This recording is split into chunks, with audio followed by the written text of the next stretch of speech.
Flora sama Esri. Itu ya. Pada pertemuan selanjutnya mungkin mereka nanti bisa bersama kita lagi ya. Ya Pak. Baik, anak-anak semuanya. Silakan periksa dulu kelengkapan belajarnya, buku, alat tulis semuanya sudah di hadapan di atas meja semua ya. Sudah. Doa dipimpin oleh Lestari. Baik, Lestari, silakan pimpin doa untuk teman-temannya semua. Teman-teman, mari kita bersatu dalam doa. Ya Tuhan, kami doakan kita diserahkan dalam tangan. Amin. Amin. Ya, baik anak-anak Bapak semuanya, sebelum kita memulai pelajaran hari ini, kita bernyanyi dulu biar lebih semangat ya. Ya. Ya, anak-anak Bapak silakan berdiri semuanya. Kita bernyanyi. Lagunya satu kelas, satu bangsa ya. Ya Pak. Kita mulai dalam hitungan 3. 1, 2, 3, ya. Satu nusa, satu bangsa, satu bangsa, kita bela bersama. Ya, silakan duduk. Ya, tepuk tangan. Semangat ya. Oke, baik. Selanjutnya untuk hari ini, sebelum kita masuk pelajaran pada hari ini, pada minggu yang lalu kita sudah mempelajari tentang teks puisi. Kita sudah menganalisis unsur-unsurnya dan menyimpulkan sebuah puisi. Pada pertemuan kali ini kita akan mempelajari teks eksplanasi. Sebelum kita memasuki pada materi teks eksplanasi, Bapak tanya dulu, siapa yang pernah nonton berita di televisi? Ya, bagus. Siap, ya. Di dalam kamu menonton berita, pernah nonton berita kan di TV? Saat kita menonton berita kan ada sebuah fenomena alam yang terjadi di sekitar kita. Banyak kan? Banyak. Misalnya apa? Gempa bumi. Apa lagi? Kebakaran. Ya, banyak kejadian-kejadian fenomena alam yang terjadi di sekitar kita, baik di Nias maupun di nasional di Indonesia, bahkan di dunia. Berarti sudah sering kalau kamu nonton peristiwa-peristiwa seperti itu kan? Iya. Jadi inilah yang kita pelajari hari ini, bagaimana cara kita menulis peristiwa itu untuk kita sampaikan kepada orang lain, agar orang lain dapat mengetahui peristiwa apa yang terjadi secara jelas. Inilah ya yang kita pelajari, yaitu tes literasi. Apa tujuan kita mempelajari tes literasi? Yang pertama, kamu nanti bisa menjelaskan pola-pola pengembangan eksplanasi. Dia dalam menulis eksplanasi ada pola-polanya nanti ya. Nah, itu nanti kamu silakan cari di buku, cari sendiri. Dan juga kita bisa mendata struktur teks eksplanasi. Nah, nanti juga kamu silakan diskusi dengan teman-teman sendiri ya. Nah, terus mendata peristiwa-peristiwa, dan kita nanti mampu menulis teks eksplanasi dengan salah satu peristiwa yang terjadi di sekitar kita. Nggak usah jauh-jauh ya. Di sekitar kita, nggak di sini ya. Peristiwa apa yang terjadi nanti itu yang akan kamu tulis menjadi sebuah teks eksplanasi. Strukturnya kita lihat ada pernyataan umum, deretan penjelas, interpretasi. Ya, itu ada 3 struktur teks eksplanasi. Nah, nanti silahkan kamu semua sama teman-temanmu silahkan berdiskusi yang mana struktur teks eksplanasi pernyataan umum, yang mana struktur teks eksplanasi bagian deretan penjelas, dan yang mana yang masuk ke dalam struktur teks eksplanasi bagian interpretasi. Kamu cari sendiri ya, kamu cari sendiri dulu dengan teman-temanmu. Nanti kalau ada hal yang tidak tahu baru ditanya sama Bapak. Ya, di sini dulu. Mungkin ada yang mau ditanyakan. Siapa yang mau bertanya? Siapa Siapa? Siapa? Banyak ya? Siapa yang mau tanya? Ada banyak? Ya, mungkin Bapak kasih itu dulu Erika. Ya, Erika, apa yang mau ditanyakan Erika? Apa perbedaan teks eksplanasi dengan teks yang lain? Besar lagi suaranya Erika, biar terdengar sama kawan-kawannya. Apa perbedaan teks eksplanasi dengan teks yang lain? Ya, bagus. Kasih tepuk tangan Erika. Ya, berarti Erika ini langsung mencerna yang Bapak sampaikan ini ya. Dia langsung mencerna, langsung bertanya apa bedanya teks eksplanasi dengan teks lainnya. Bagus ya, bagus pertanyaan dari Erika ini. Ya, apa bedanya? Beda Erika, teks eksplanasi sangat berbeda dengan teks yang lainnya. Yang pertama, kita melihat teks eksplanasi itu dia menjelaskan tentang proses terjadinya atau terbentuknya suatu fenomena alam ataupun sosial. Itu dia teks eksplanasi, menjelaskan suatu proses kejadian alam. Kalau teks yang lainnya, misalnya kita lihat teks deskripsi, dia lebih menekankan pada penggambaran suatu objek. Dia bukan menjelaskan satu peristiwa, dia menekankan pada objek tertentu. Itu kalau teks deskripsi.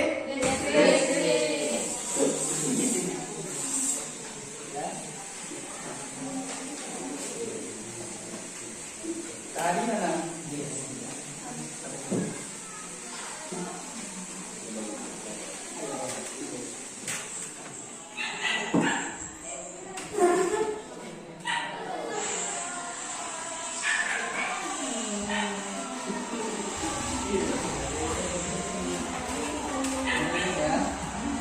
Perhatikan semuanya dan serius.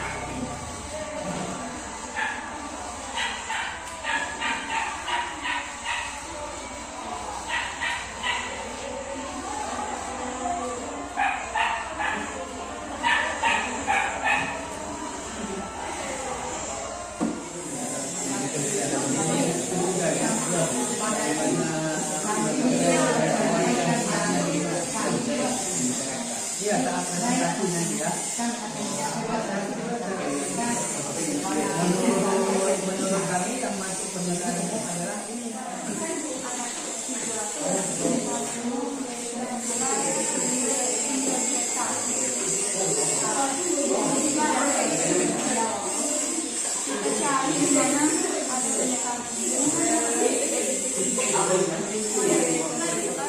Ya, silakan diskusikan ya. Yang mana dan pola-polanya ada berapa? Ada 3 kan? Iya. Ada pola pengembangannya ya. Jadi pola-pola itu dimasukkan yang mana ke dalam pola pengembangannya dimasukkan. Nanti yang mana bagiannya dimasukkan.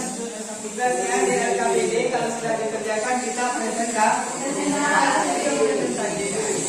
Siapa kira-kira yang mau mempresentasikan pertama? Ya, kelompok. Ya, silakan kelompok narasi. Yang lain semua mendengar dan nanti memberi tanggapannya ya. Ya, Pak. Ya, baik. Silakan kelompok narasi. Baik teman-teman, kami dari kelompok saya akan mempresentasikan hasil diskusi kelompok kami mengenai teks eksplanasi yaitu judul pengangguran. 1. Pernyataan umum. Kutipan teks adalah pengangguran adalah fenomena sosial yang berhubungan dengan aspek ketenaga kerjaan yang menjadi problem di masyarakat. Sudah banyak usaha yang diupayakan untuk mengatasi masalah ini, tetapi belum juga teratasi. Pengangguran tidak hanya terjadi di Indonesia, melainkan hampir di semua negara. Ada yang mengartikan bahwa pengangguran merupakan orang dewasa yang tidak bekerja dan sedang mencari pekerjaan atau tidak memiliki pekerjaan secara formal dan tidak mendapatkan penghasilan. 2.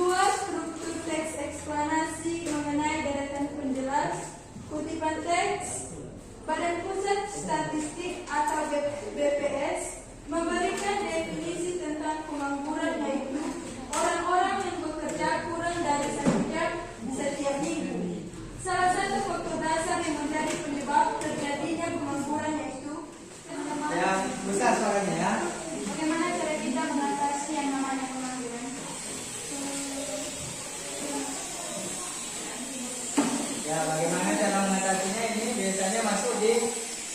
bagian deretan penjelas ya. Ya. Nah, bagaimana cara kalian menulis? Caranya yaitu dengan memberikan keterampilan yang mencukupi untuk mereka sehingga mereka bisa menciptakan lapangan pekerjaan sendiri dan berbagai cara lain yang bisa kita lakukan agar pengangguran teratasi. Apakah jawaban yang diterima? Ya. Iya, bagus ya. Ada lagi? Ada. Oh, ada lagi nih ya. Ada lagi kelompok hati. Silakan. Apa dampak negatif dan positif dalam pengangguran? Ya, apa dampaknya ya? Ini biasanya masuk di interpretasi ini ya. Ya, silakan kelompok melati menjawab. Dampak negatif dan positif dari pengangguran itu, dampak positifnya satu, memperbaiki kondisi lapangan pekerjaan. Ya. Dua, memperbaiki komposisi lulusan sarjana yang dihasilkan dan dapat disesuaikan dengan kebutuhan pasar tenaga kerja. Tiga, terpenuhinya berbagai persoalan ekonomi dan sosial masyarakat. Dan keempat, terwujudnya masyarakat yang adil, makmur dan sejahtera. Dampak negatifnya yaitu satu, adanya perubahan struktural dalam perekonomian. Dua, adanya kesenjangan antara pencari kerja dan kesempatan kerja sehingga pencari kerja tidak bisa mendapatkan pekerjaan. Tiga, timbulnya kekacauan sosial. Empat, jumlah gelandangan meningkatkan. Dan kelima, potensi kriminal semakin tinggi. Demikian jawaban kami. Apakah diterima? Baik, terima kasih atas jawabannya. Kami terima. Ya, oke. Ini yang menjadi sebab akibat. Jadi kalau ada peristiwa itu harus ada mengapa, harus ada sebab akibat. Nah, jadi jelas nanti. Nah, selanjutnya yang bagian yang ketiga ada insight tentang eksplanasi. Siapa bisa bacakan apa eksplanasi? Apa pengertiannya? Menjelaskan kan tadi tujuan kita berdoa apa? Eksplanasi. Ya, Menpan, silakan Menpan. Berikan kesimpulannya. Kesimpulannya itu teks eksplanasi sangatlah penting bagi kita karena kita bisa mendapatkan informasi tentang fenomena-fenomena alam, sosial, budaya dan keadaan yang terjadi di wilayah lain yang dijelaskan secara terperinci. Ya, bagus. Tepuk tangan. Kali ini cukup sampai di sini ya. Ingat untuk pertemuan yang akan datang kita akan mempelajari bagaimana cara menulis teks eksplanasi. Hari ini kamu sudah mengetahui pola-pola pengembangan teks eksplanasi. Pada pertemuan berikutnya kamu akan menulis teks eksplanasi berdasarkan kejadian yang terjadi di sekitar kita ya. Ya. Sebelum kita mengakhiri, alangkah baiknya kita berdoa terlebih dahulu ya. Doa dipimpin oleh Ustaz. Silakan Ustaz.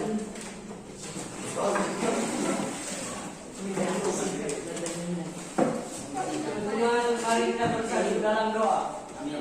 Tuhan Allah Bapa kami, segala puji dan syukur kami panjatkan kepadamu pada siang hari ini atas kasih dan anugerah Tuhan kepada kami semua.